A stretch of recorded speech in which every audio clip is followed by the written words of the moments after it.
Good day! In this video, we will be presenting the stellar life cycle as a system. This is our model of it, and we will be examining this further as we go through the video. Let's start by answering some questions. First, is the system living or non-living? It is non-living because living systems are driven by biological processes. Meanwhile, the stellar life cycle is driven by astronomical processes. For this second question, yes, we can identify the parts of our system, so our next groupmate will walk you through each one.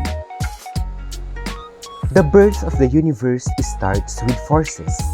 These are the forces that help bind the universe. It binds atoms and nuclear reactions as well as governs radioactive decay.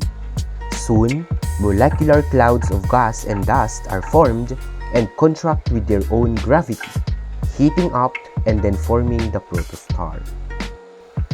A protostar is a ball of hot gas. With continuous accretion of gaseous elements, its fate can either be a low-mass star or a high-mass star. But if a protostar does not reach the high temperature needed for fusion, it will result in a brown dwarf. A low-mass star fuses elements hydrogen up to carbon and some oxygen. Its dying stage is a red giant. Upon the end of burning, its core becomes a white dwarf while it shells from the planetary nebula. The planetary nebula within its contractions can cool its center to become a white dwarf, or the planetary nebula itself, as remains can contribute to the solar nebula in forming condensed planetesimal bodies. Nova and the Type 1a supernova are exploding stars. The difference between them concerns the luminosity of explosion and the mass ejected with the explosion. A high-mass star fuses elements from oxygen to silicon. Its dying stage is a red supergiant. Upon the end of burning, it will collapse into a supernova. The following are the aftermath of dying stars and remnants of a supernova. Black dwarf will form as the cold dark mass remains of a white dwarf. In any case, we have no black dwarfs yet. Black holes are theoretically formed from high-mass stellar remnants. Gravity is so strong in this region of space-time, that is why nothing can escape from its pull. This is already proven theoretically and by astronomical observation. Lastly, neutron stars are often called pulsars because it gives off beams of radiation impulses, hence the name.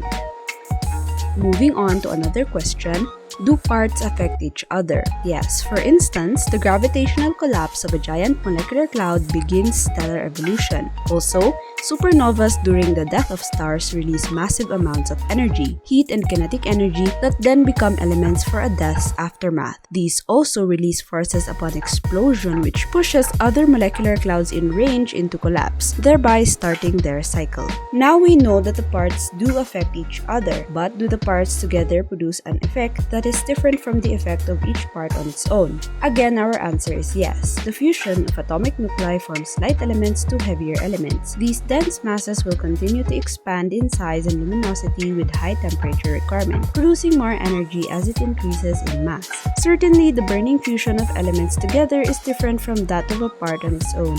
Lastly, does the effect, the behavior over time, persist in a variety of circumstances? Yes, a protostar can either become a high-mass star or a low-mass star. Stellar remnants can take one of three forms, depending on the mass during its lifetime: white and black dwarfs, neutron stars, or black holes. However, ultimately, this system will always result to a cycle of stellar birth, death, eventually another birth, and so on. So, in conclusion, indeed, systems have their own interrelated elements and components that play interconnected functions and purposes. Given that there is an interaction between these elements that affect each other, there is a structural mechanism. An element constitutes a process of a system and affects its whole systematic operation. Moreover, an outcome follows a structural process. It does not easily form. Instead, it comes from a procedural mechanism. In the presented system, the stellar life cycle, it can be manifested that the star does not appear out of nowhere in the universe's fabric space. They are formed through various forms of celestial circumstances and also undergo series of evolution, giving life to other elements and components of the solar system. And that is all. Thank you so much for listening.